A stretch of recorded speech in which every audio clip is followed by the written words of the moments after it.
Assalamualaikum warahmatullahi wabarakatuh. Alhamdulillah. Wassalatu wassalamu ala Rasulillah Muhammad ibn Abdillah wa ala alihi wa sahbihi wa man walah.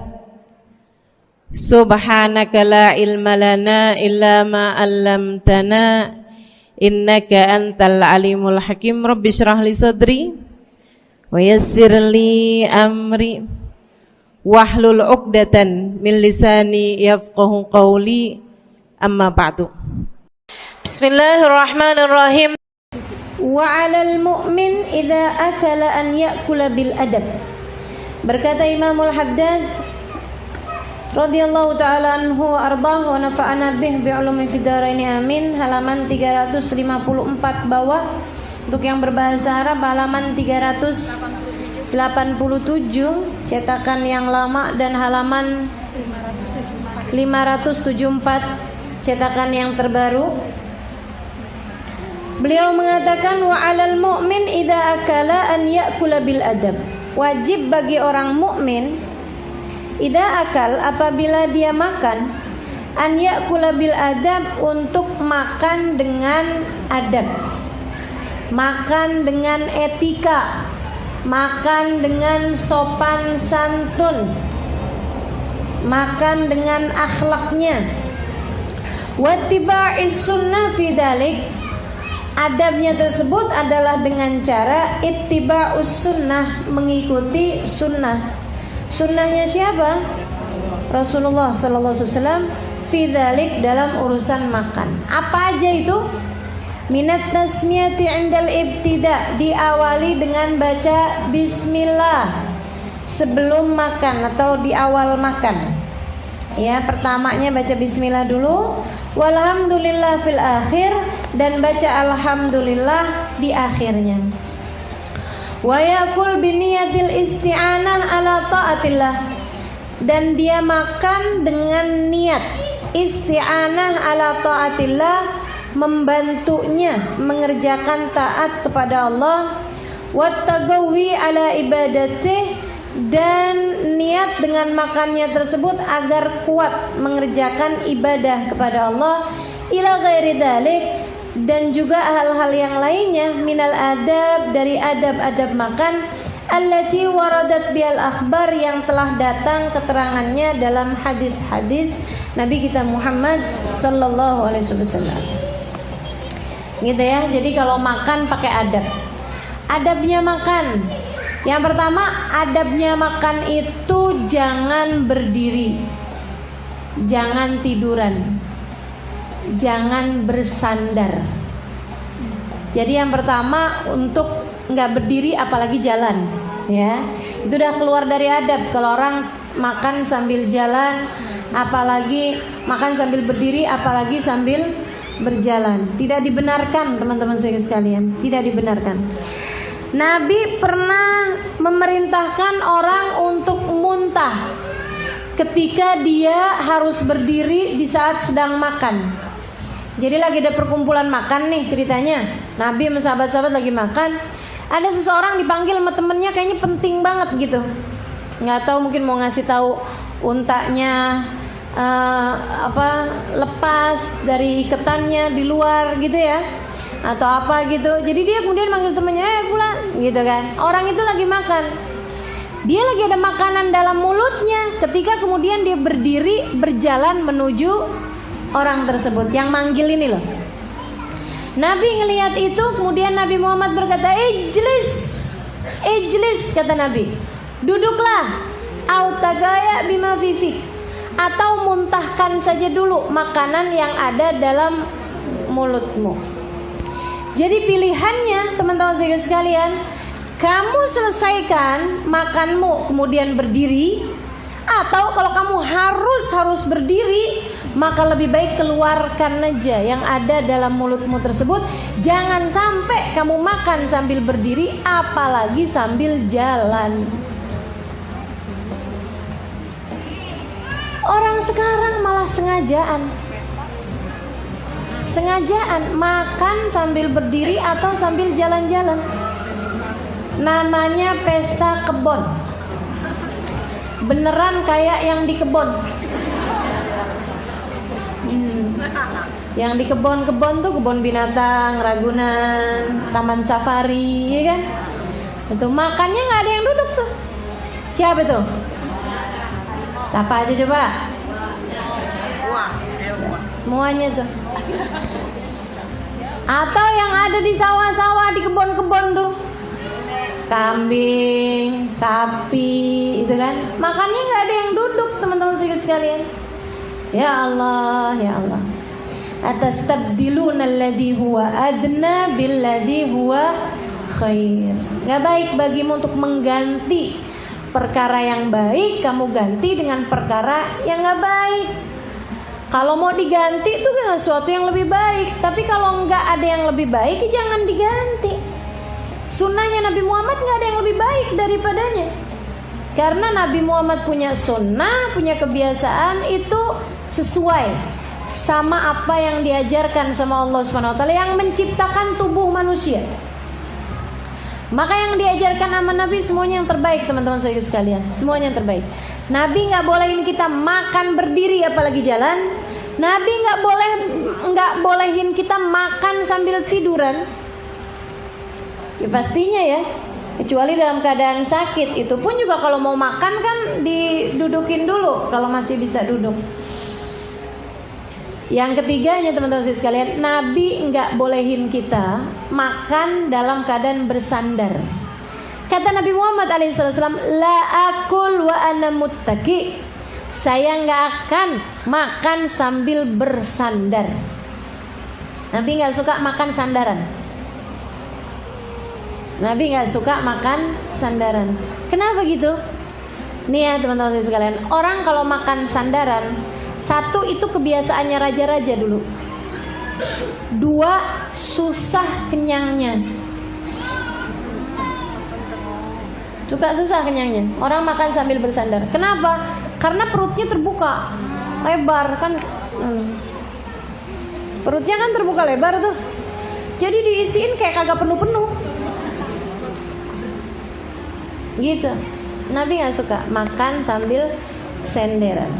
Itu cara makannya raja-raja, cara makannya ahli dunia, orang yang makan sambil bersandar. Saya mau kasih contoh. Saya mau kasih lihat cara makannya raja-raja.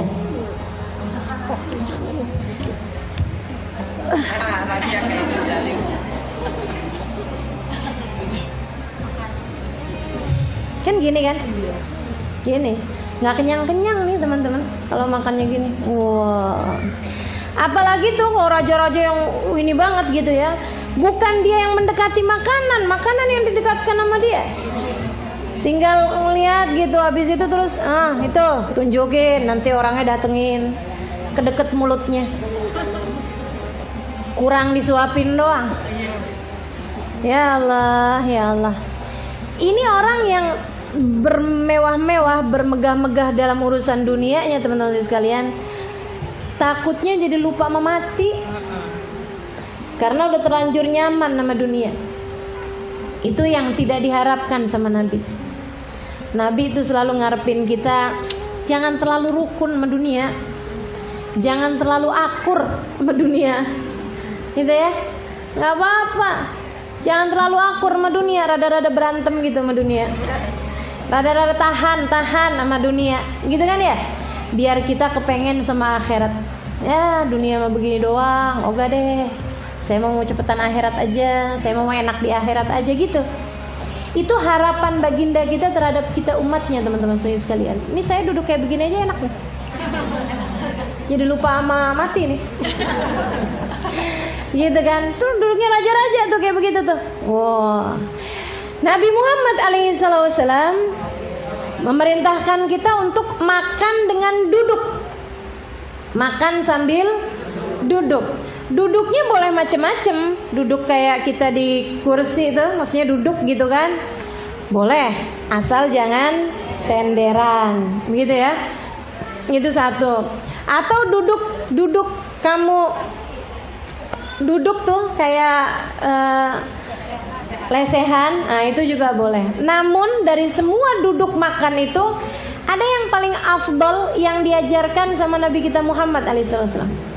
Nabi hampir selalu didapati makan dengan posisi yang seperti itu. Bagaimana itu? Mengangkat kaki kanan, menegakkan kaki kanan, menduduki kaki kiri.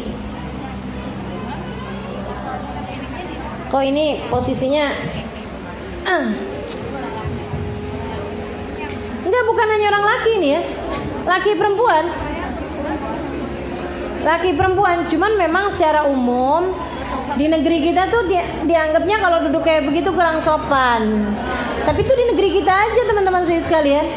Di mana-mana orang biasa. Kalau teman-teman lihat Hubaba Nur makan, begitu caranya. Gini makannya. Negakin kaki kanan. Malu saya nih. Nih ya. Kaki kanannya ditegakkan. Oke, udah lihat? Kaki kirinya, telapakan kakinya didudukin. Kelihatan gak nih? Gak kelihatan. Gini kan? Ini, saudaraku sekalian, Nabi ngajarin kepada kita duduk makan seperti ini. Duduk yang paling afdol buat makan. Beberapa alasan. Alasan pertama, teman-teman sekalian, lebih cepat kenyang karena perutnya tertekan. Perutnya itu nggak terbuka gitu. Perutnya tuh ditekan, jadi lebih cepat kenyangnya. Ini satu, ya. Yang kedua, orang kalau duduk makan posisinya kayak begini, ini duduk makannya budak. Budak-budak dulu tuh kalau duduk makan kayak begini. Nah, Nabi itu kan memang keadaan beliau kan tawadhu. Jadi beliau lihat duduk makannya raja-raja begitu, duduk makannya budak-budak begitu, Nabi lebih mau, lebih suka mencontoh duduk makannya budak. Innama ana 'abd 'inda rabbi, sungguhnya aku adalah budaknya Tuhanku. Itu dua. Keadaannya lebih tawadhu. Pertama, lebih cepat makan, lebih cepat kenyang. Iya tahu saya. Seneng bener kalau saya salah, ya Allah. Satu, lebih cepat kenyang. Kemudian yang keduanya, duduknya para budak. Yang ketiga, teman-teman saya sekalian, ini penting. Yang ketiganya ini, Nabi Muhammad alaihissalam suka makan dengan duduk, dengan cara duduk yang seperti ini karena berdirinya gampang. Itu beneran banget. Kalau kamu duduknya begini, cilang, berdirinya susah, apalagi kalau lagi kenyang. Tolong dong. Ujungnya minta tolong orang untuk diberdiriin karena udah akurat gitu, apalagi perutnya kekenyangan kan. Ya Allah, udah susah deh. Tapi kalau kayak begini, begitu dipanggil, coba dah panggil saya dong. Set. Nah, langsung dirinya gampang. Kalau kita duduk makannya kayak begini nih, dirinya gampang, teman-teman saya sekalian. Agar Nabi duduk makannya nggak lama-lama, agar Nabi nggak ngabisin waktu lama untuk duduk makan. Nabi nggak suka lama-lama duduk makan, nggak kayak kita. Pertama makanan pembuka, habis gitu ada makanan utama, habis itu ada makanan penutup, habis itu ada lagi es podeng. Misalnya kalau di kawin-kawinan terakhir es podeng ya.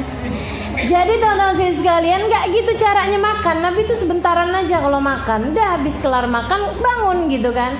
Nah ini saudara sekalian saya muliakan, Nabi mengamalkan firman Allah SWT, faida faraghta, kalau kamu udah kelar kerjain urusan lain, gitu kata Allah. Faida faraghta, kalau kamu udah selesai dari satu urusan, fansab, berdirilah kerjain urusan yang lain. Kita nggak punya hidup kecuali yang sekarang. Kita nggak punya masa untuk berbekal kecuali yang sekarang. Tidak ada di antara kita yang hidupnya dalam masa percobaan. Maka kalau nggak kehidupan yang sekarang kita pakai untuk berbekal, kehidupan yang mana lagi yang akan kita pakai untuk berbekal mencari pahala ridha Allah Subhanahu wa ta'ala. Jadi seperti itu. Itu posisi duduk ya. Nah sekarang kita udah bahas kalau masalah apa yang dimakan, itu kan udah dibahas tuh kemarin-kemarin. Pastikan makananmu itu nggak harus nyari yang enak-enak, nggak harus nyari yang jauh-jauh. Lapar tuh nggak jauh kok, di perutmu sendiri, kan begitu tuh.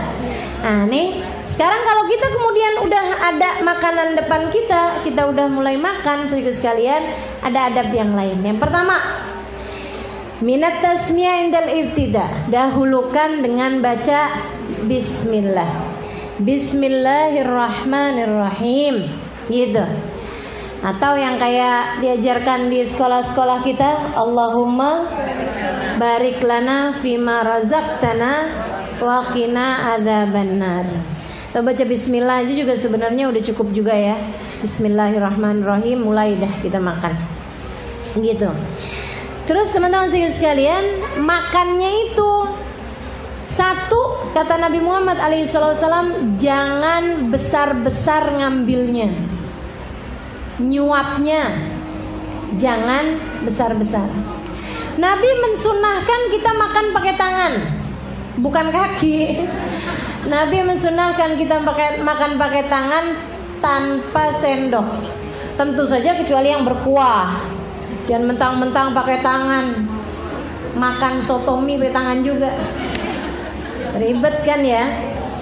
Nah, jadi maksudnya pakai tangan di situ makanan yang mudah untuk dipegang pakai tangan.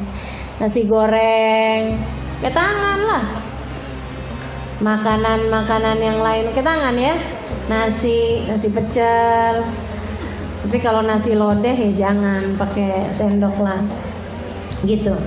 Kemudian teman-teman sekalian, Nabi mensunahkan cuci tangan sebelum makan. Nah, ini adabnya nih, coba ditulis tuh apa aja dari tadi tuh. Satu, jangan berdiri, jangan berdiri, jangan tiduran, jangan sandaran. Kemudian yang kedua, ya, dahulukan baca bismillah. Kemudian yang ketiga, makannya pakai tangan kanan. Kemudian yang ketiga, teman-teman sekalian, cuci tangan sebelum makan. Inna min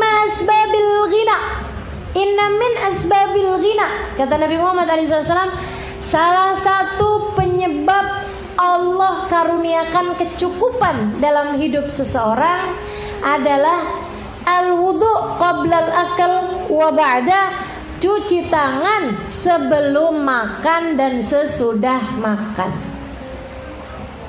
Itu Nabi Muhammad menyebutnya min asbabil ghina, salah satu dari penyebab kekayaan.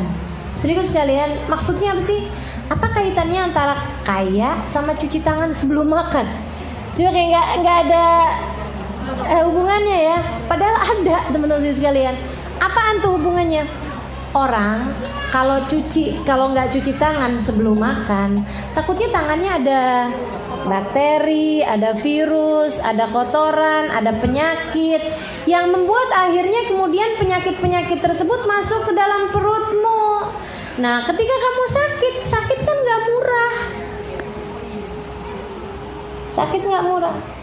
Lagi pula kecukupan itu, kekayaan itu, rizki kesehatan itu jauh lebih penting loh daripada rizki harta. Betul nggak? Betul nggak?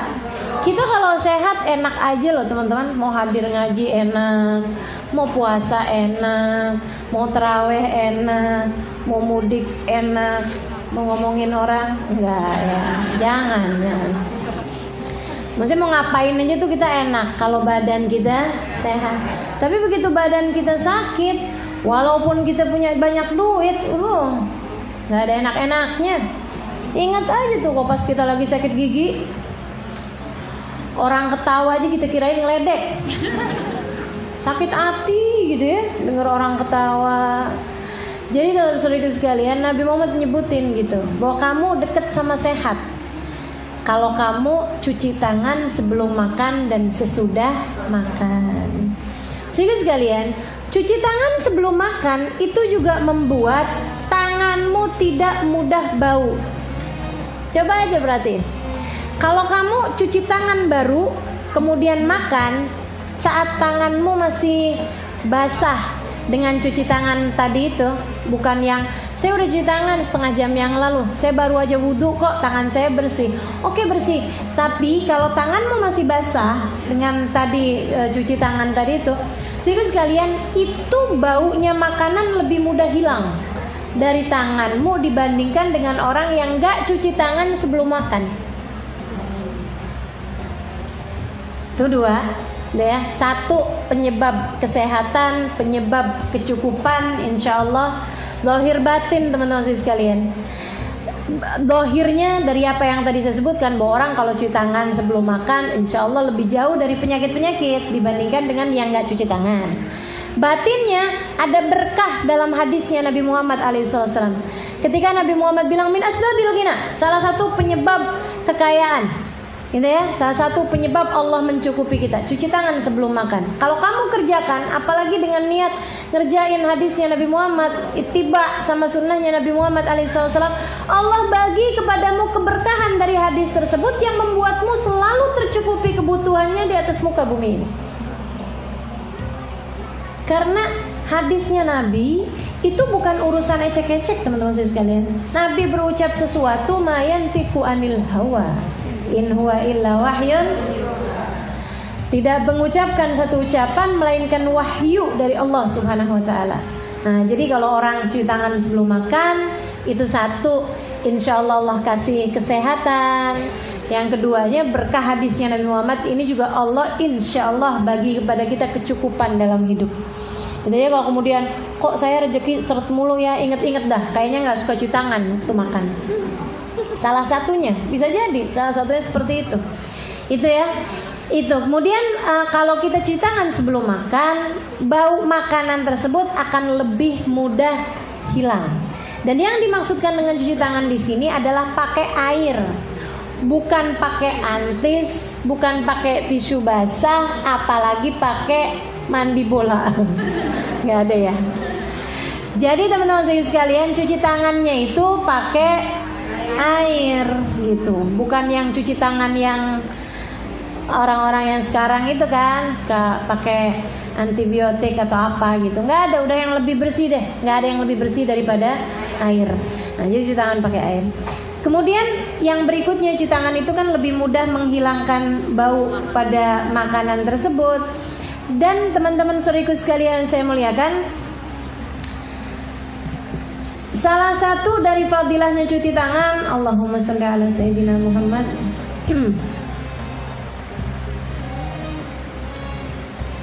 Apa ya? Kok tadi keingetan, sekarang udah lupaan lagi. Sebentar nih, habis melihat siapa sini sampai lupa begini. Maaf. Jadi orang kalau cuci tangan min asbabil ghina. Kemudian yang keduanya lebih menghilangkan bekasnya makanan. Iya, memberikan keberkahan, kecukupan. Lupa saya, nanti deh kalau ingat. Kemudian teman-teman sekalian, salah satu dari adab-adabnya makan,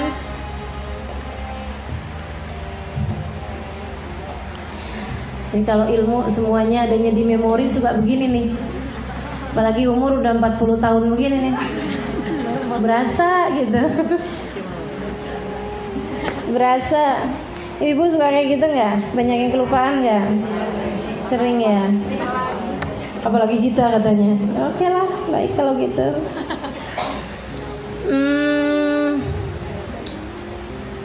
Cuci tangan yang dimaksud di sini itu kan cuci tangan pakai air dari ujung rambut ke dari ujung jari, ujung rambut sampai. Ingat saya sekarang. Saudara sekalian, dari ujung jari ke pergelangan tangan.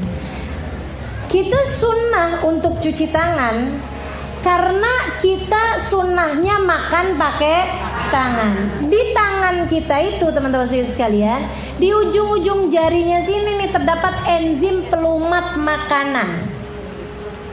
Jadi orang kalau makannya itu pakai tangan dan dia cuci dulu, itu ada kesehatan di situ, ada kekayaan di situ, kemudian lagi baunya cepet hilang, gitu ya, bau makanannya cepet hilang, dan juga Allah Subhanahu Wa Taala jadikan di ujung jari-jari kita ini teman-teman saudara sekalian ada enzim pelumat makanan, sehingga ketika kita makan itu udah dicerna duluan nih sama si ujung jari tersebut, sehingga lebih memudahkan makanan untuk dapat dicerna sama tubuh kita itu. Dan juga teman-teman saudara sekalian, orang kalau makannya itu pakai tangan, nggak akan ada ceritanya makan kepanasan. Pernah nggak makan pakai sendok, begitu masuk makanannya kita tumpahin lagi? Pernah nggak? Sering katanya. Terlalu kalau sering ya. Jadi makan entah itu bakso, entah itu kuah, sop misalnya gitu kan, begitu masuk wah langsung panas. Ya Allah. Nih kalau kamu makannya itu pegangnya pakai tangan, kamu nggak akan ada ceritanya kayak gitu. Karena yang bisa dipegang pakai tangan selalu akan bisa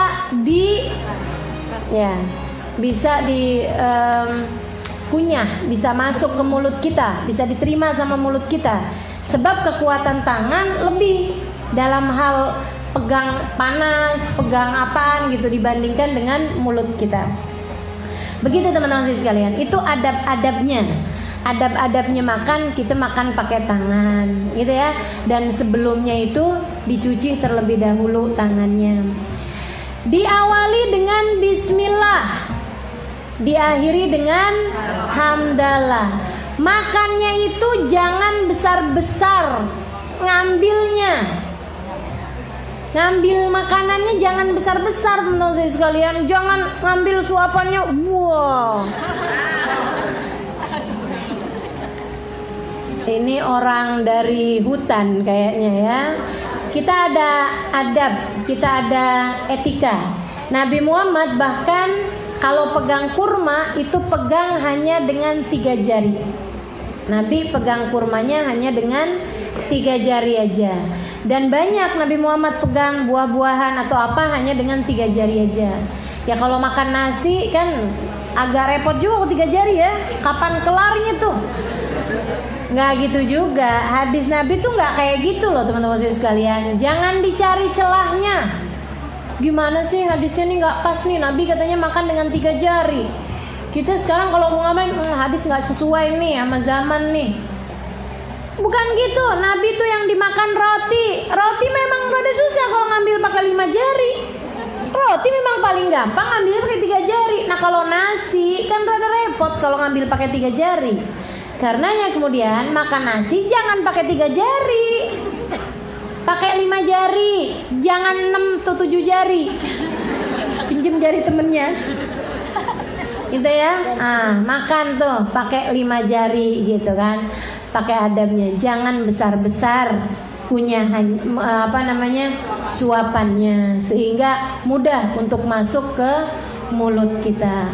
Kemudian teman-teman saudara sekalian, kul mimma yalik, kata Nabi Muhammad alaihissalam. Salah satu dari adabnya lagi, kul mimma yalik, makanlah dari apa yang ada di hadapanmu, kecuali buah. Kecuali buah.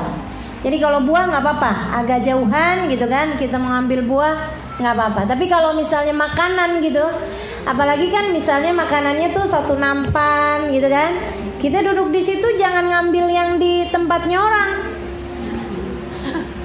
Mentang-mentang lihat daging besar gitu kan tempatnya orang, wah buruan sebelum orangnya lihat, pas digigit lengkuas. Nasib gitu sih, mau rebut-rebutan.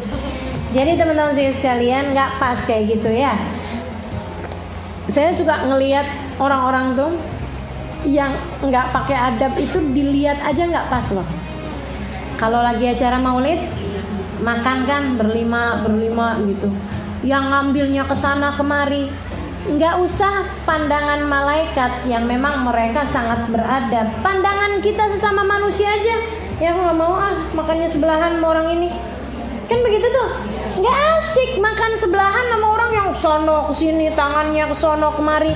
Nggak bagus teman-teman sekalian. Jadi kul mimma yalik, makanlah apa yang ada di hadapanmu. Kalau kemudian yang ada di hadapan kita nasi sama sambal doang, ya nasib.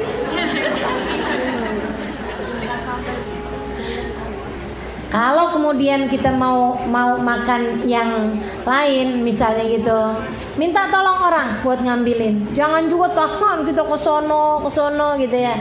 Minta tolong orang. Kalau memungkinkan. Kalau orangnya kiranya nggak keberatan, karena semuanya kan juga lagi makan. Nggak enak juga loh kita lagi makan disuruh-suruh orang ngambilin. Bener apa enggak? Bener apa enggak? Kecuali kalau kita beradab, memang sebaiknya kalau kita ngambil makanan kita tawarin sama orang di sekeliling kita. Misalnya kita ngambil apa nih, gado-gado nih misalnya, kita lagi ngambil 1 sendok, kita tawarin sama yang lain nih sebelah. Ustazah mau, Ustazah gitu. Ini Ustazah mau. Jangan asal naro-naro juga kalau orang yang nggak mau. Kadang-kadang yang kita kira baik buat orang lain belum tentu. Mungkin dia nggak suka, mungkin dia alergi, mungkin dia apa, orang punya banyak alasan teman-teman sekalian. Oh nggak menghargai, udah diambilin nggak dimakan. Yang diambilin apaan? Udang. Habis selesai makan herang semuanya. Jangan. Jadi gitu ya, kita tawarkan sama sebelah kita. Itu adabnya. Tapi nggak baik juga untuk minta-minta tolong orang mengambilkan makanan buat kita, apalagi di saat semua orang juga memang sedang sama-sama makan, gitu kan? Dah makan yang ada di depan kita, bismillah gitu. Kemudian teman-teman sekalian, kunyah yang benar, makan tuh jangan buru-buru.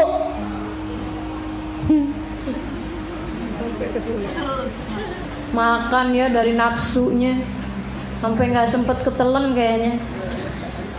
Nggak ngunyah, main telan aja. Ya Allah, ya Allah.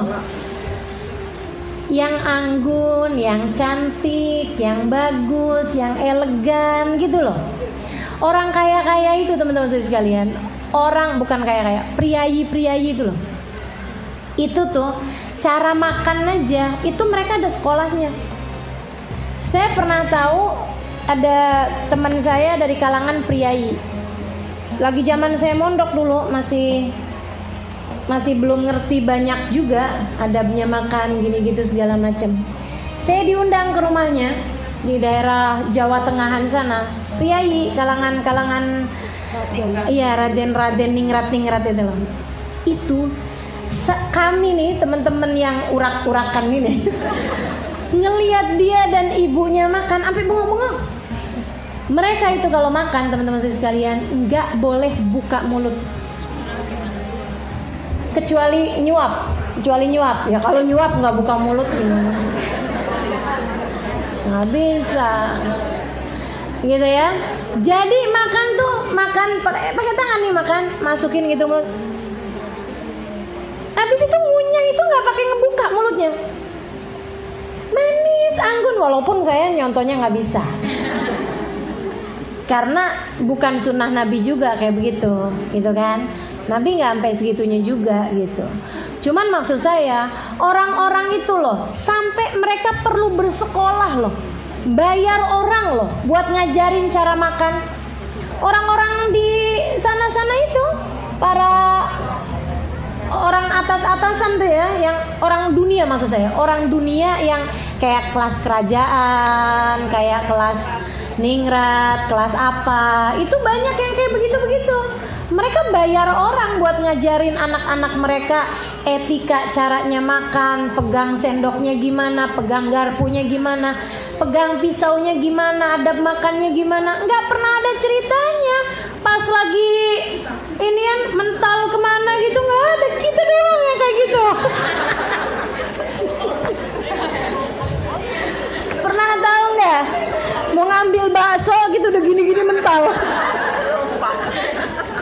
Lompat rasanya ya. Itu kita doang. Kalau mereka nggak ada ceritanya, nggak diundang lagi kita kalau kayak gitu. Nggak diundang, udah tuh kelar urusannya. Bikin malu katanya gitu. Ya Allah, ya Allah. Dah kita ikutin cara Nabi ya. Cara Nabi, kul mimma yali, makan dari yang ada di dekatmu. Kemudian pegang makanannya itu pakai tangan, nggak gede-gede, suapannya masukkan ke mulut. Awali dengan baca Bismillahirrahmanirrahim. Jangan besar-besar punya dan dikunyah tanpa bersuara. Ngunyahnya jangan bersuara. Asli mengganggu loh teman-teman. Asli mengganggu. Jadi kalau kamu ada orang gitu kan pernah tegur misalnya gitu, kamu makanya jangan bersuara. Jangan kemudian yang kok campur amat sini menggini kok cara saya makan. Jangan, belajar. Semuanya memang harus dipelajari kok, dan ajarin anak-anakmu. Itu sunnah Nabi kok. Itu sunnah Nabi. Ngecapnya jangan bersuara, ngunyahnya jangan bersuara. Kan ada tuh yang ya Allah ribet bener, mau pindah kursi rasanya kita. Iya apa enggak? Berisik banget kan, mengganggu kan. Dan sebagian orang, teman-teman saya sekalian, mohon maaf, sebagian orang gara-gara kamu yang makan yang ngecap kayak begitu hilang nafsu makan. Kan bahaya, nggak baik kayak begitu gitu. Makan,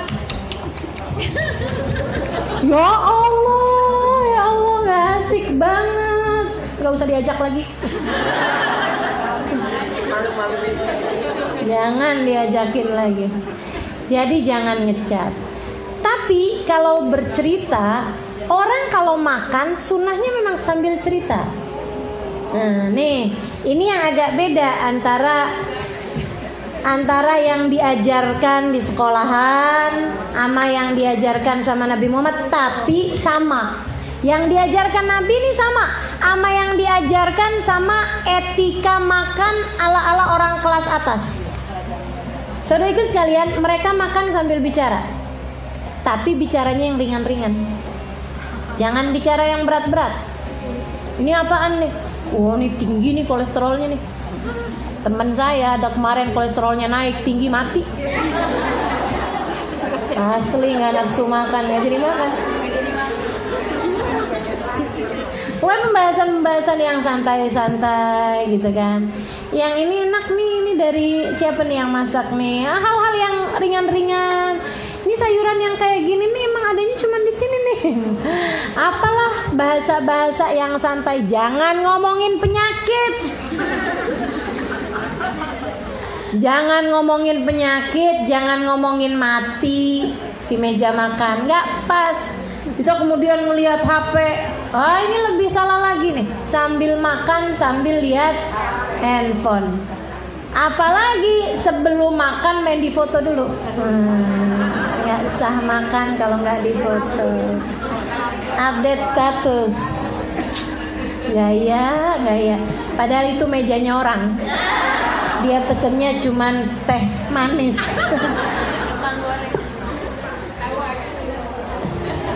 Tahu lah orang saya kayak gitu lah. Jadi teman-teman saya sekalian, adab-adabnya makan mesti kita jagain gitu kan, yang diajarin sama Nabi Muhammad. Sambil ngobrol ringan gitu. Berhenti makan sebelum kenyang. Itu tata cara makan yang diajarkan sama Nabi Muhammad. Nah, kemudian Nabi Muhammad juga mensunnahkan walhamdulillah fil akhir, dan mengucapkan alhamdulillah sesudah makan. Ada adabnya juga teman-teman sekalian. Nabi Muhammad itu membersihkan makan, sisa makan di jari pakai dijilat. Pakai dijilat. Itu memang kalau buat sebagian orang kayak yang agak jorok gitu ya. Sebenarnya nggak jorok teman-teman sekalian, dengan syarat yang jilat diri sendiri. Jilatin. Enggak ya. Ya Allah. Jadi seperti itu. Ya apa-apa, nggak jorok. Hal yang biasa aja kok gitu. Dikit Loh, salah ya teman-teman saya sekalian. Dijilatnya bukan dari ujungnya jari loh. Bukan dari pangkalnya jari, bukan. Ujung-ujungnya doang. Ya jadi jorok kalau kamu jilatnya dari pangkal. Wow. Kayak makan sate. Ujung-ujungnya doang sedikit. Yang kan makannya juga pakai ujungnya doang.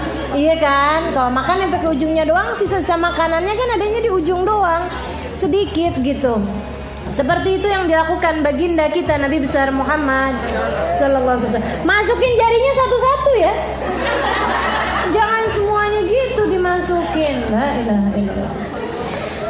Habis selesai kita ucap alhamdulillah. Alhamdulillahilladzi at'amani wa saqani min ghairi haulin minni wala quwwah. Itu kata Nabi Muhammad SAW. Ya Allah, terima kasih telah Engkau karuniakan makanan, terima kasih telah Engkau bagi minuman kepadaku min ghairi haulin minni wala quwwah, tanpa ada usaha dan jeripayahku di dalamnya.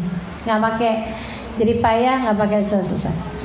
Itu katanya Nabi besar Muhammad alaihi wasallam. Atau doa yang banyak beredar di antara kita, boleh juga diamalkan. Alhamdulillahilladzi at'amani wa saqani wa ja'alani minal muslimin. Terima kasih ya Allah, telah Engkau beri makan aku, telah Engkau beri minum aku, dan terima kasih telah menjadikanku sebagai salah satu dari orang-orang yang beriman. Gitu ya.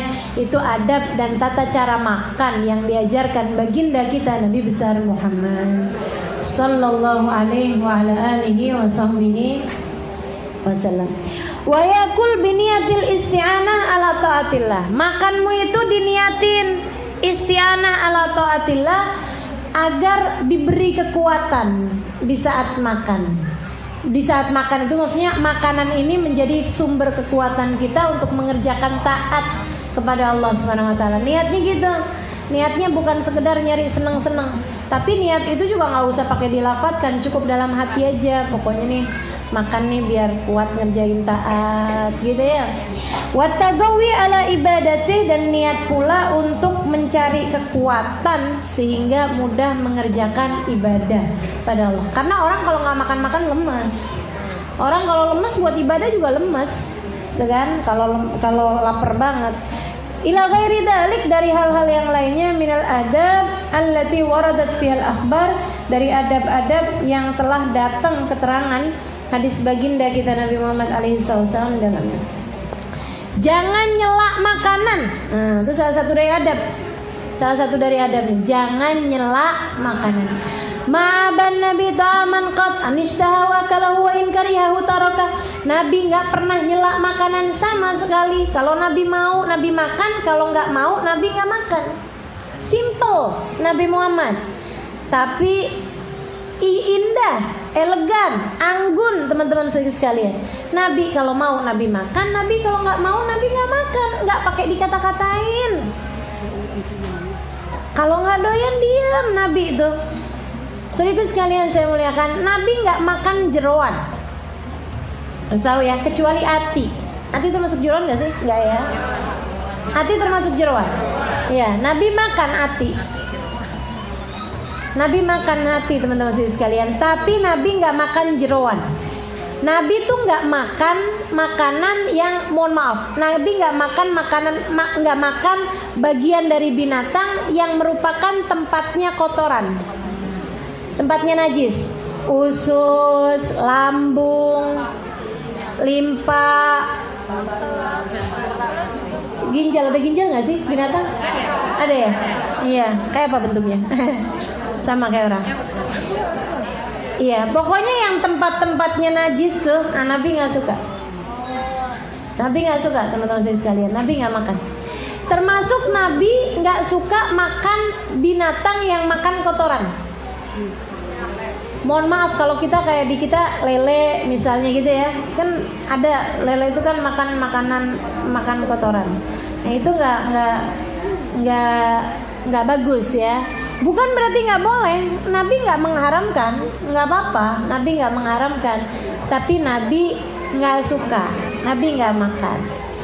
Saudara sekalian, Nabi juga nggak suka makan makanan yang berbau tajam. Seperti bawang, kalau yang di zamannya Nabi ya, bawang merah, bawang putih. Saya nggak yakin Nabi Muhammad zaman itu ada pete, ada jengkol. Saya rasa kalau ada bukan cuma dimakruhkan tapi diharamkan. Makanan macam apa ini?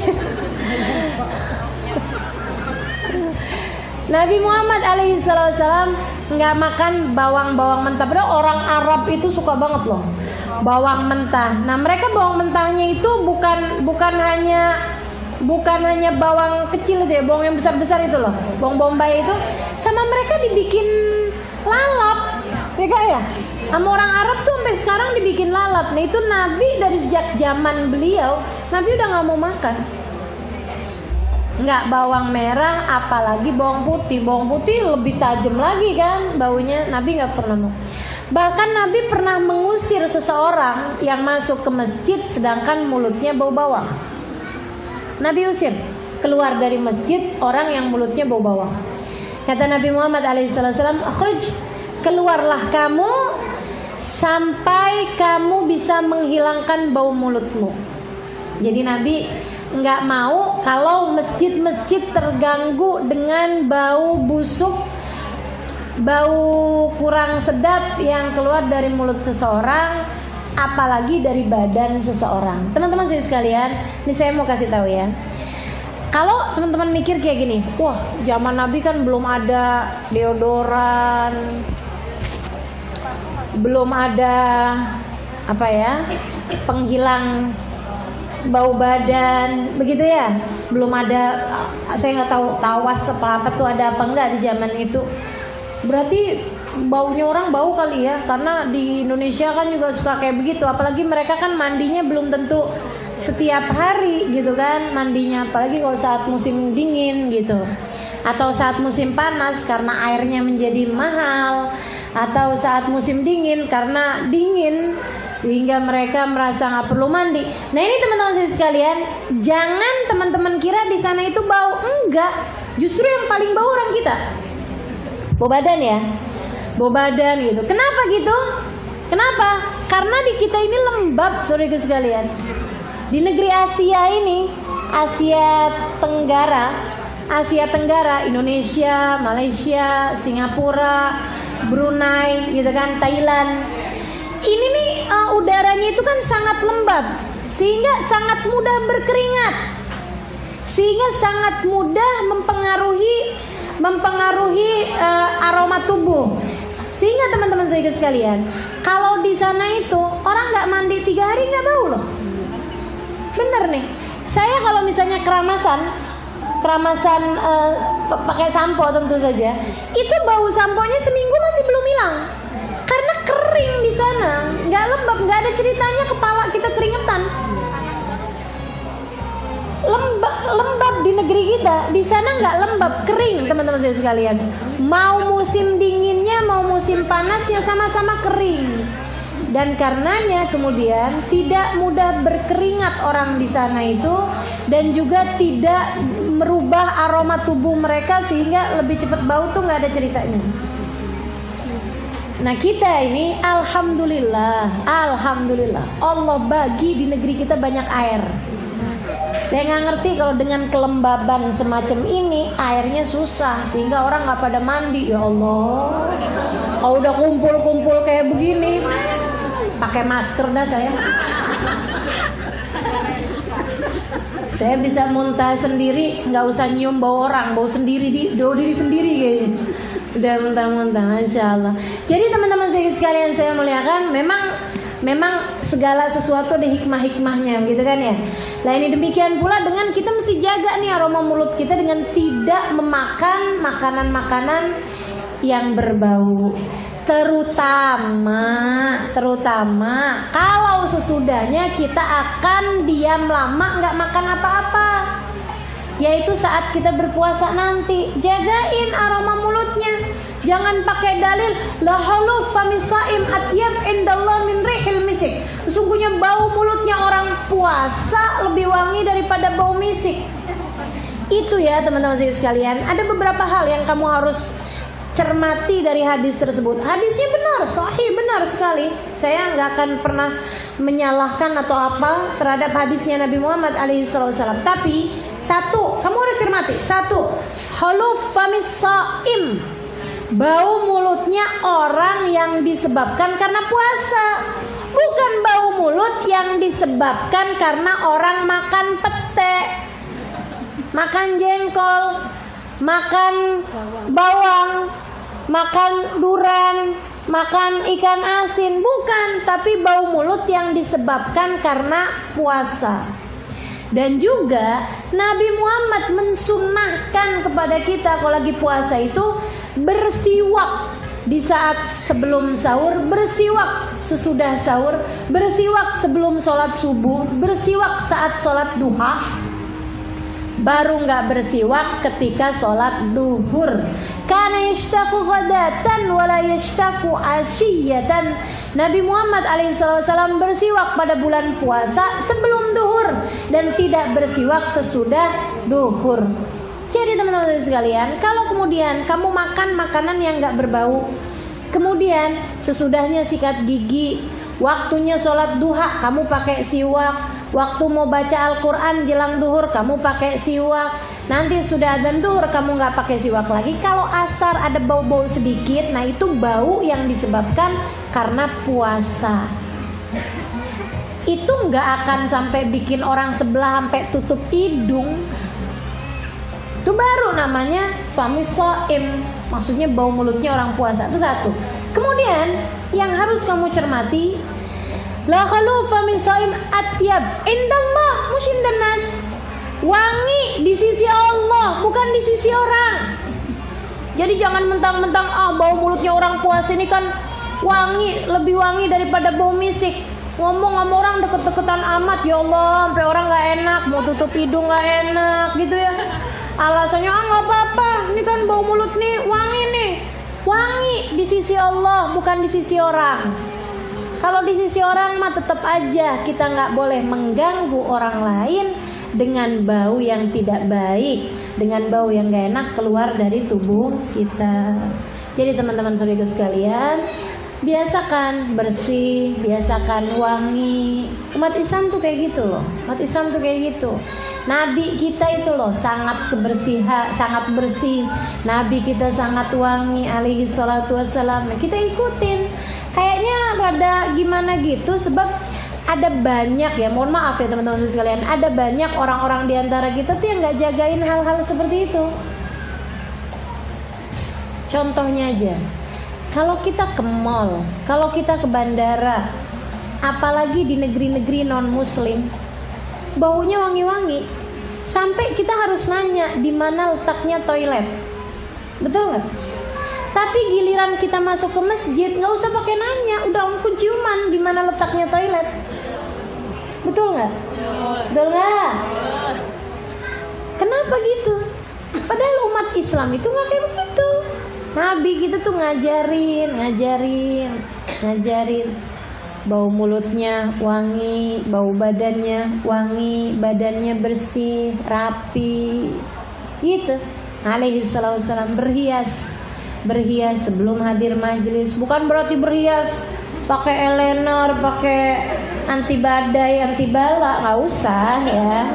Akan tetapi ya pokoknya yang pantas dilihat, yang nyaman dilihat. Umat Islam kayak begitu. Mudah-mudahan kita semuanya bisa jaga apa yang diajarkan oleh baginda kita Nabi Muhammad dari adab dan tata cara makannya, insya Allah. Kita beruntung jadi umat Nabi Muhammad. Nikmat jadi umat Nabi besar Muhammad sallallahu alaihi wa ala alihi wa sahbihi wasallam.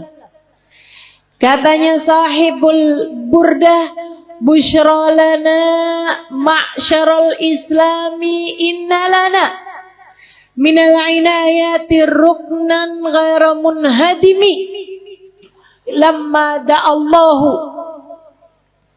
bi akramir rusli kunna akramal umami. Lamma da'allahu li ta'atihi bi akramir rusli kunna akramal umam. Beruntung sekali kita jadi orang Islam, katanya Imam Al-Busiri. Kenapa gitu? Sebab kita sama Allah dikasih tiang yang gak akan pernah bisa roboh. Bu, tiang yang lain nih sekuat-kuatnya, kena gempa, kena tsunami, roboh, Bu. Tiang-tiang yang lain kena gempa tuh, kalau udah di atas sekian skala Richter itu jatuh, ibu-ibu sekalian.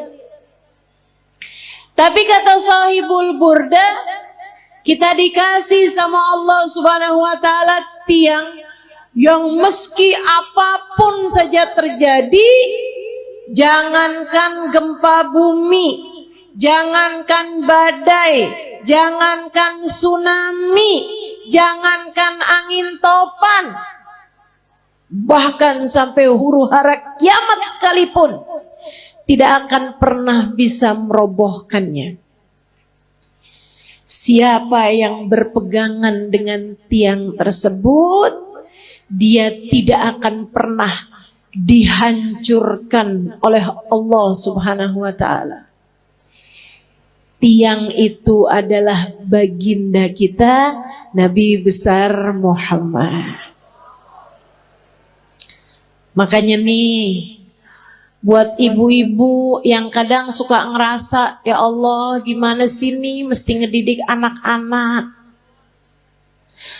Apalagi ngerasanya saya nih orang tua tunggal.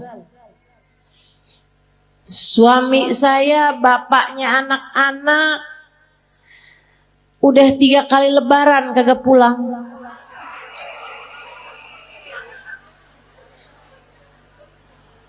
Ada lagi yang kami sudah berpisah di tengah jalan karena tidak ada kecocokan. Ada lagi yang memang ajal keburu mendatanginya, sehingga di masa Covid kemarin meninggal dunia, meninggalkan anak-anak yang menjadi yatim. Sekarang saya yang mesti membesarkan mereka seorang diri. Ibu-ibu saudariku sekalian, kamu sandaran aja, tapi sandarannya jangan sama yang lemah.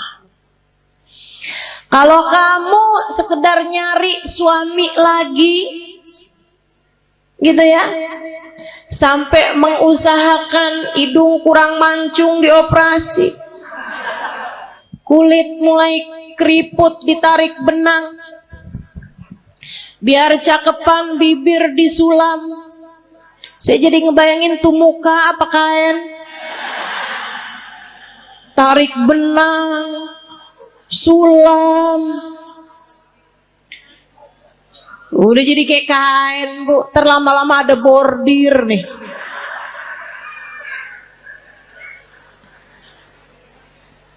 Teman-teman saudaraku sekalian, kalau kamu mengandalkan kecantikanmu atau mengandalkan seorang manusia lain seperti halnya suamimu yang dulu, ya kamu hanya berpindah dari satu tiang lemah menuju satu tiang rapuh lainnya. Gak ada yang cukup buat dijadikan sandaran. Bu, untuk anak-anakmu pun juga begitu. Kalau kamu menyandarkan anak-anakmu kepadamu, kamu tidak akan cukup kuat untuk dijadikan sandaran. Sebab kamu pun juga lemah. Gak berasa betapa sangat lemahnya dirimu itu. Kena sakit dikit udah gak bisa ngapa-ngapain. Kena galau, bad mood, udah gak bisa enak buat ngadepin anak-anakmu lagi. Bawaan, ya Allah Ustazah, kenapa ya saya? Kok lagi kesel banget tuh Ustazah, ngelihat anak pengen saya telan.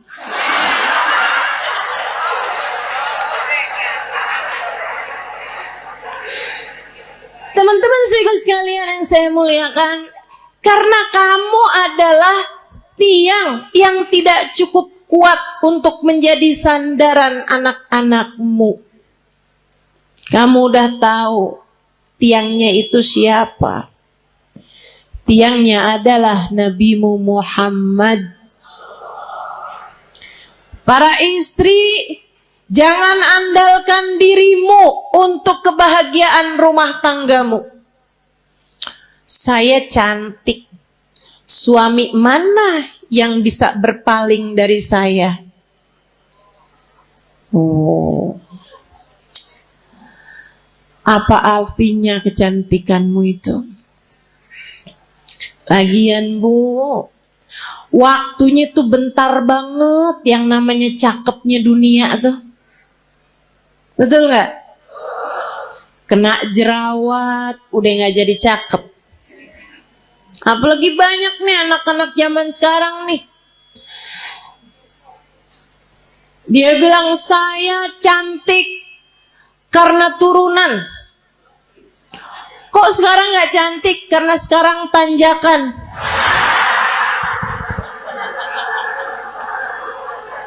Banyak tuh. Saya cantik kalau di Instagram. Begitu lihat aslinya kagak. Kenapa begitu? Pakai filter banyak banget. Filter biar kelihatan kurus. Filter biar kelihatan mulus. Aduh. Jangan andalkan kecantikanmu. Ia sangatlah rapuh. Saya perempuan yang pinter. Pinter apa?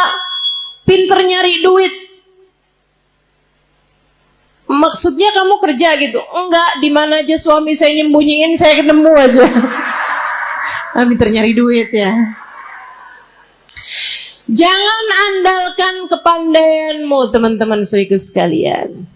Ianya sangat lemah sekali. Rapuh banget. Gak jadi apa-apa. Untuk bisa bikin rumah tanggamu harmonis, rumah tanggamu dalam damai, kamu perlu tiang yang kuat untuk jadi sandaran.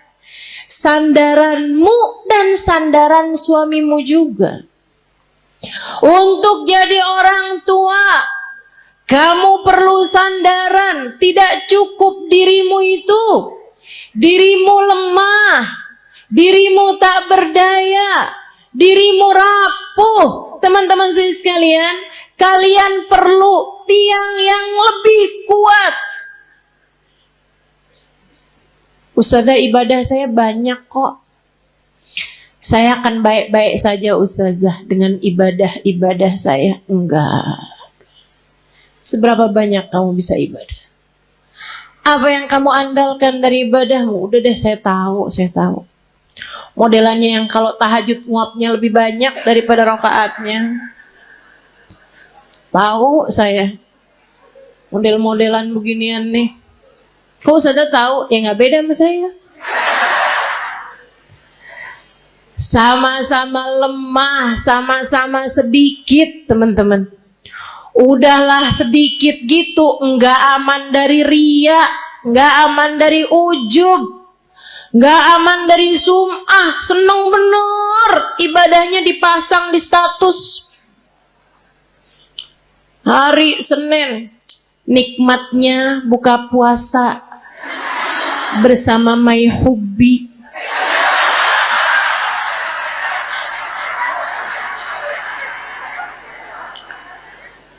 Bangun tahajud jam 2, nulis di status, ibadah terbaik adalah sholat di waktu malam.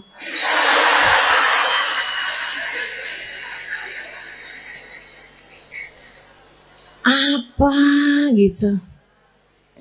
Segitunya mau ngandelin ibadah. Ibadahnya diterima apa enggak sama Allah aja nggak tahu nih kita nih. Nggak cukup teman-teman saya sekalian, nggak cukup. Baru tahajud berapa malam doang, kalau pagi-pagi kelihatan lemes banget. Tanyain sama suaminya, kok kamu belakangan lemes mulu sih? Ya ampun bang, nggak tahu apa bang. Dari jam 2 nih bang, sampai subuh. Masya Allah. Teman-teman sekalian yang saya muliakan, nggak bisa, nggak cukup ngandelin ibadah, nggak cukup. Ibadah kita nggak seberapa. Andalan kita nih cuman satu. Kita punya tiang bernama Nabi Muhammad. Cukup tuh dijadiin andalan. Gimana nggak cukup? Yang pegang kunci surga. Gimana nggak cukup? Pejabat tertinggi di akhirat. Gimana nggak cukup? Emang iya Ustazah? Lah kamu belum tahu. Teman-teman saya sekalian, dengarkan sabda Nabi Muhammad dalam Bukhari. Katanya Nabi Muhammad, Ana sayyid walad Adam wala fakhr. Aku adalah pemimpin seluruh umat manusia. Dan aku tak berbangga atas hal tersebut. Nabi bilang, saya jadiin sama Allah, dipilih jadi pemimpin seluruh umat manusia.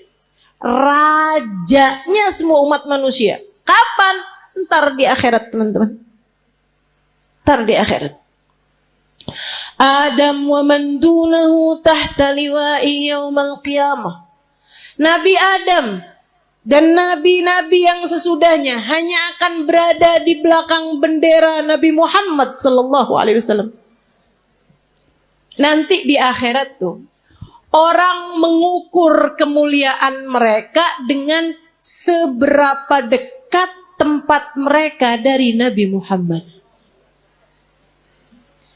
Orang tuh tahu nilainya di hadapan Allah seberapa. Rankingnya di hadapan Allah tuh seberapa. Rapotnya tuh seberapa. Itu lihatnya dari seberapa jaraknya dari Nabi besar Muhammad. Al-kul yatamanna an yashum turaba. Di akhirat nanti orang berharap kepengen bisa nyium tanah yang habis diinjak sama Nabi Muhammad. Teman-teman saya sekalian, pejabat tertinggi akhirat Nabi besar Muhammad sallallahu alaihi wasallam. Orang kan kalau orang soleh itu para wali. Di atasnya para wali, para nabi. Di atasnya para nabi, para rasul. Di atasnya para rasul. Rasul yang nama mereka disebut dalam Al-Quran. Ada 25 rasul. Di antara mereka Ulul Azmi, 5 sahabat besar. 5 para rasul terbesar. Nabi Ibrahim, Nabi Nuh, Nabi Musa, Nabi Isa. Itu semuanya adanya di belakang benderanya Nabi Muhammad. Nabi Muhammad pimpinan dari semuanya, teman-teman sekalian. Gimana nggak cukup kamu jadiin andalan? Orang kalau tinggal nih di Indonesia nih, terus dia itu deket sama presiden, urusan jadi gampang, betul? Sekalian saya muliakan. Nah, saya kasih tahu, pejabat paling tinggi di akhirat itu adalah Nabi Muhammad. Maka gampang banget. Pengen selamat gampang. Pengen bahagia gampang. Pengen mulia gampang. Yang dekat sama Nabi Muhammad. Pengen selamat gampang. Sandaran, teman-teman saya sekalian. Pengen rileks gampang. Sandaran. Tapi yang kamu sandarin harus yang kuat. Yaitu Nabi besar Muhammad. Allah telah memilihnya untuk menjadi seseorang yang cukup bagi setiap orang-orang yang beriman. Nabi itu sama Allah. Di akhirat nanti Allah bikin Miftahul jannah biyadi wala fakhr. Kata Nabi nih, tar di akhirat kunci surga saya yang pegang. Nabi yang pegang kunci surga. Makanya gak ada ceritanya orang bisa masuk surga sebelum Nabi Muhammad. Palingan bisa ngantri. Ngantri depan pintu surga. Tapi yang ngebuka surga tetap Nabi besar Muhammad SAW. Nabi buka pintu surga. Tapi Nabi habis itu bilang kayak begini, wala fakhr, kata Nabi. Tapi saya nggak bangga. Saya jadi pemimpin seluruh umat manusia. Saya nggak bangga. Kunci surga saya yang pegang. Saya nggak bangga.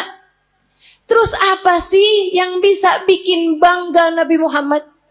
Apa sih yang bisa bikin Nabi Muhammad tuh hatinya jadi lega, seneng gitu. Geret ainu, hatinya jadi lega, hatinya jadi tentram, hatinya jadi damai, hatinya jadi bangga, besar hati. Adakah hal yang bisa membuat Nabi Muhammad berlega hati, berlapang hati, berbangga hati? Ada, teman-teman. Apa itu? Dengerin. Tanakahu takthuru fa inni mubahin bikumul umam yaumal qiyamah. Nabi Muhammad bilang, tanakahu, pada nikah lagi kalian umat saya. Biar kenapa Rasul? Takthuru, biar kalian jadi banyak. Orang nikah suami atu, bini atu. Anak lahir 6. Apalagi orang zaman dulu ya, 13. Jadi sekalian, tanakau kata Nabi, pada nikahlah kalian. Takthuru, biar kalian jadi banyak. Emang kenapa Rasul? Fa ini mubahin bikumul umam yaumal qiyamah. Karena aku akan berbangga dengan banyaknya kalian. Jumlah umat saya di akhirat nanti. Nabi dipegangin kunci surga kagak bangga. Nabi jadi orang pertama melewati jembatan, orang pertama masuk surga. Nabi gak bangga. Nabi dijadikan pejabat tertinggi di akhirat, pemimpin seluruh umat manusia. Nabi nggak bangga. Nabi dijadikan yang terdepan. Nabi-nabi yang lain hanya ada di belakang benderanya Nabi Muhammad. Nabi nggak bangga. Yang dibanggain sama Nabi kita. Nggak GR. Saya sih iya. Saya sih iya. Jadi gak ada yang bisa bikin saya harus minder di atas muka bumi ini. Sebab saya umat Nabi Muhammad. Saya yang diinginkan keselamatannya di akhirat nanti oleh Nabi Muhammad. Saya yang kalau ada apa-apa Nabi Muhammad berkenan sujud kepada Allah untuk menyelamatkan saya. Termasuk kamu. Kamu juga iya. Teman-teman saya sekalian, jangan pernah minder. Kamu umat Nabi Muhammad. Syaratnya cuma satu. Sampai mati tetaplah jadi umat Nabi Muhammad. Sampai mati tetaplah jadi umat Nabi Muhammad. Sebab kalau kamu sampai mati tetap jadi umat Nabi Muhammad, keselamatanmu adalah puncak cita-cita tertinggi Nabi Muhammad. Kalau kamu mati, bawa iman, bawa Islam, bawa cinta di hati kamu, Nabimu tidak berkenan menikmati surga sebelum kamu masuk di dalam surga. Mau iri sama siapa kita? Kita yang disayang-sayang sama Nabi Muhammad. anak-anak kita. Makanya jangan berani ngomelin anak, Bu. Saya bilangin dah. Ini serius nih saya nih. Serius banget. Jangan berani-berani bentak anak, apalagi bikin hati anak jadi kecil. Ibu-ibu, Nabi Muhammad sudah membesarkan hati umatnya. Anakmu adalah bagian dari umatnya. Masa kau udah dibesar-besarkan hatinya sama Nabi Muhammad, kemudian kamu tega untuk mengecilkan hati anak-anakmu sendiri? Kamu tuh bego bener sih.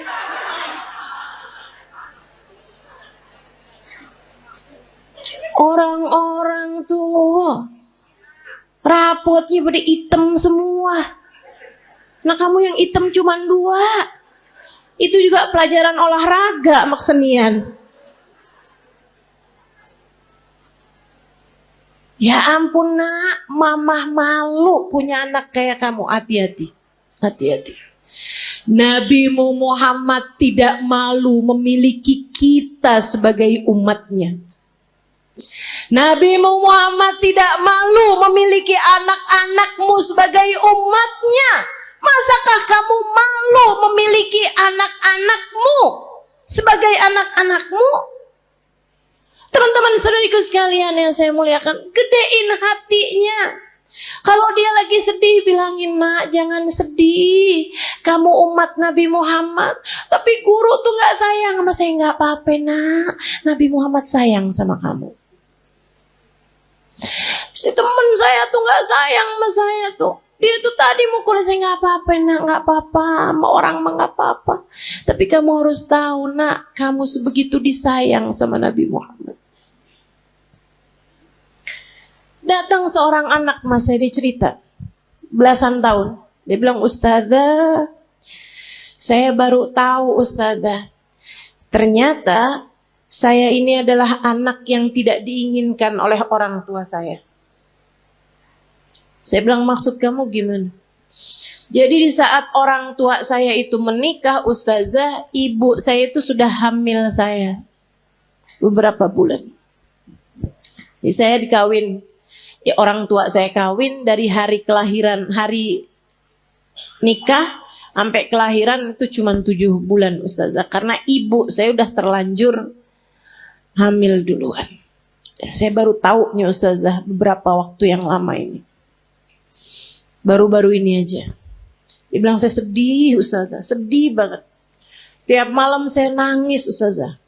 Ya Allah, orang tua saya tidak menginginkan saya lahir. Saya bilang, mereka memperlakukan kamu dengan galak, suka enggak Ustazah. Saya bilang, nak, kamu tiap malam kalau tahajud atau kalau kebangun, kamu bilang, ya Allah, saya lahir tidak diinginkan oleh orang tua saya. Akan tetapi yang saya tahu, saya tidak akan ada di atas muka bumi ini tanpa izinmu, tanpa kehendakmu, tanpa maumu. Maka ya Allah, ya Allah, ya Allah, meski sesiapapun tidak menginginkan keberadaanku, Engkau ya Allah jangan pernah meninggalkan aku. Mulai netes air matanya satu-satu. Terus saya bilang lagi, terus kamu baca sholawat sama Nabi Muhammad. Habis itu kamu bilang, ya Rasulullah, kabarnya engkau sangat sayang kepada umatmu. Orang tua saya tidak seberapa sayang sama saya. Mereka bahkan tidak mengharapkan kehadiran saya dalam kehidupan mereka. Akan tetapi yang saya dengar, Engkau sangat menyayangi kami sebagai umat-Mu. Ya Rasulullah, sayangilah saya di saat yang lain tidak menyayangi saya. Dan Nabi itu gak pernah gak cukup buat siapapun. Nabi tidak pernah tidak cukup untuk siapapun. Cukup.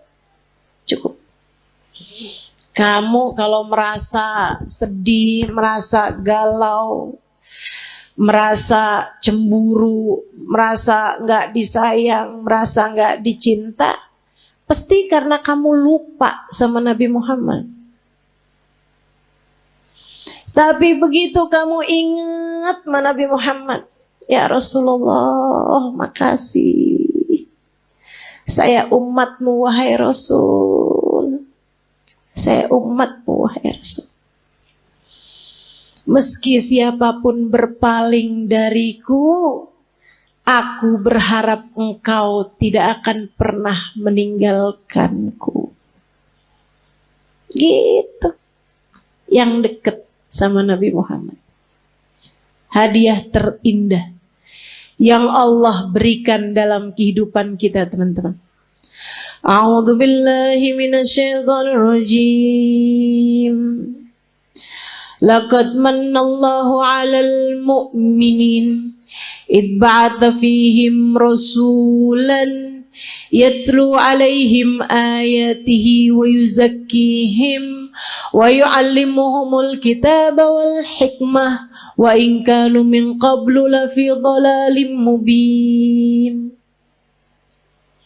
Laqad manallahu 'alal mu'minin. Allah telah sungguh-sungguh menghadiahi hadiah terbesar bagi orang yang beriman.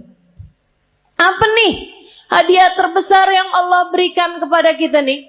Kita sebagai orang yang beriman sama Allah dikasih apa? Rumah yang mewah, mobil yang bagus, dikasih tampang yang cakep-cakep. Kayaknya enggak juga. Kita lihat orang kafir-kafir pada punya rumah besar-besar. Kita lihat orang kafir-kafir dikasih muka cakep-cakep dari kita. Dikasih hidung lebih mancung-mancung dari kita. Dikasih duit lebih banyak daripada kita. Ternyata bukan itu hadiah besar yang Allah berikan dalam hidup kita. Karena teman-teman, orang punya harta banyak belum tentu bahagia. Makanya Allah waktu bilang hadiah paling besar Allah berikan kepada orang yang beriman bukan harta, bukan rupa, bukan tahta. Akan tapi yang Allah bilang, Ibba'atha fihim rasulan, telah aku utuskan untuk kalian Nabi Muhammad. Hadiah terbesar buat kita sekalian. Mudah-mudahan kita bisa rengkuh hadiah ini. Mudah-mudahan bisa kita deketin Nabi Muhammad. Mudah-mudahan kita bisa jadi orang yang gak ditinggalin sama Nabi Muhammad. Gimana tuh caranya Ustazah? Biar gak ditinggalin sama Nabi Muhammad. Nah, ini saya mau kasih tahu. Cara biar Nabi Muhammad gak tinggalin kita. Gimana caranya? Jangan tinggalin Nabi Muhammad. Nah, itu ada caranya. Jangan pernah tinggalin Nabi Muhammad. Untuk apapun dan untuk siapapun, teman-teman saudara sekalian. Jangan pernah tinggalin Nabi Muhammad untuk siapapun dan untuk apapun. Jangan tinggalin ajaran Nabi Muhammad untuk siapapun dan untuk apapun. Dulu sebelum nikah nih melaki yang ini nih, kerudungan rapi. Ke tukang sayur aja gak pernah ketinggalan. Ngejar bakso aja relaan baksonya yang pergi dah. Daripada keluar gak pakai jilbab. Karena gak mahram sama tukang bakso. Giliran kawin suaminya bilang, kamu kayaknya kalau kayak pakai kerudungan kayak kelihatan lebih tua 10 tahun dah dari aslinya. Emang iya ya? Ya udah deh nggak apa-apa deh, saya nggak usah kerudungan. Lah, kamu tinggalkan ajaran Nabi Muhammad untuk seseorang. Kalau udah kamu tinggalin, jangan salahin siapa-siapa kalau kamu ditinggalin sama Nabi Muhammad.